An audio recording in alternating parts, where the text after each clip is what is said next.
Ya, di sini saya akan menjelaskan tentang fisioterapi respirasi. Ada dua metode.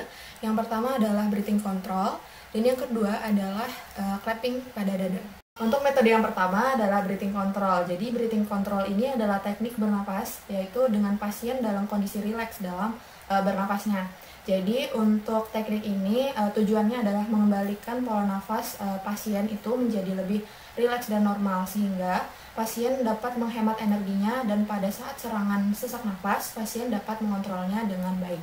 Nah, untuk prosedurnya yaitu adalah dengan memposisikan pasien itu duduk dengan nyaman sesuai dengan menurut pasien, atau bisa jika pasien itu mengalami adanya sakit kepala atau pusing, itu bisa diminimalisir dengan duduk atau duduk bersandar di bagian bednya. Namun tetap disuruh atau diusahakan untuk duduk dengan tegap. Nah, di sini saya memiliki pasien anak-anak. Jadi untuk pasien ini saya minta untuk duduk dan juga tegap pada bagian badannya. Lalu saya minta untuk tangannya itu diletakkan di bagian diafragma atau bagian perut atau dada bawah. Jadi untuk pernafasan dengan breathing control ini adalah konsepnya dengan meminimalisir atau tidak menggunakan sama sekali otot-otot bantu pernafasan dada atas sebelah sini dan juga bagian dadanya. Jadi yang digunakan itu adalah bagian otot diafragmanya. Jadi untuk tangan ini diletakkan di bagian perut ini adalah untuk kita melihat nih dan juga meraba atau merasakan apa yang terjadi pada saat inhale dan juga exhale pernafasan pasiennya. Gitu. Jadi ketika inhale nanti bagian perutnya itu akan mengempis atau mengerut, lalu bagian ketika exhale nanti bagian diafragmanya itu akan meluas atau melebar gitu. Jadi untuk ini saya akan memberikan instruksi secara halus dan pelan. Jadi saya minta untuk pasien inhale melalui hidung, lalu exhale melalui mulut. Ya, lagi ulangi, inhale pakai hidung, exhale pakai mulut. Nah, untuk teknik ini bisa dilakukan hingga 5 kali atau lebih sesuai dengan toleransi pasiennya. Lalu untuk indikasinya itu adalah untuk pasiennya, indikasinya itu untuk pasien-pasien yang memiliki penyakit paru akut dan juga kronis seperti atelektasis, lalu ada pneumonia, lalu untuk ada misalnya ada akut pulmonary distress atau emboli pada paru dan sebagainya. Untuk kontraindikasinya yaitu adalah pasien yang memiliki kesadaran tingkatnya itu berkurang. Lalu yang kedua itu adalah medis akut dan juga darurat, dan yang ketiga adalah kondisi pasien yang sangat sakit parah dan juga ketidaknyamanan. Untuk dosisnya seperti yang saya telah katakan sebelumnya, untuk dosisnya itu bisa 5 kali pengulangan atau lebih sesuai dengan toleransi pasien. Nah, untuk yang kedua itu ada metode chest clapping. Jadi untuk chest clapping ini adalah metode pernafasan yang konsepnya itu adalah mengalirkan atau mengarahkan sputum yang mengalami retensi di bagian salah satu area itu ke arah misalnya pada bagian dinding bronkus itu mengalirkan ke arah bronkus yang utama. Jadi untuk chest clapping sendiri ini ada dua yang perlu diperhatikan, yaitu adalah kita harus mengetahui terlebih dahulu nih di bagian mana sputum itu tertahan, misalnya di bagian punggung atau dada kiri.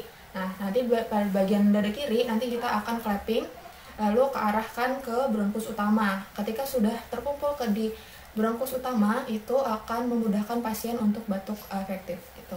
Dan yang kedua yang perlu diperhatikan adalah posisi tangan dari fisioterapisnya. Jadi untuk posisi tangan fisioterapisnya itu harus seperti mangkuk gini atau cup, dengan tangan atau jarinya itu rapat gini, dan pada ketika menggerakkan atau clapping di bagian pasien itu menggunakan energi pada bagian pergelangan tangannya. Jadi bagian bahu atau pundak ke arah elbow itu tidak ada pergerakan sama sekali. Jadi hanya menggunakan pergelangan tangan untuk bergerak. Ya, saya minta untuk pasien untuk ngerah ke sana. Nah, misalnya seperti ini ya. Jadi untuk pasien melakukan clapping, ini tangannya, nah, intinya paling enak aja yang normal aja sesantainya. Nah, jadi ketika prosedur clapping ini itu misalnya seperti ini. Nah, dilakukan clapping ini secara tidak terlalu pelan dan juga tidak terlalu keras. Jadi untuk energinya itu jangan sampai yang seperti dari elbow gitu. Jadi harus dari pergelangan tangan saja. Gini ke arah ini. Per segmen. Kalau misalnya segmennya itu di sebelah kiri ke arah sini.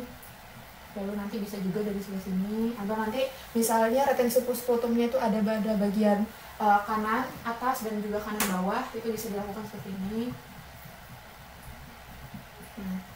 Nah, untuk indikasinya sendiri itu adalah mobilisasi pada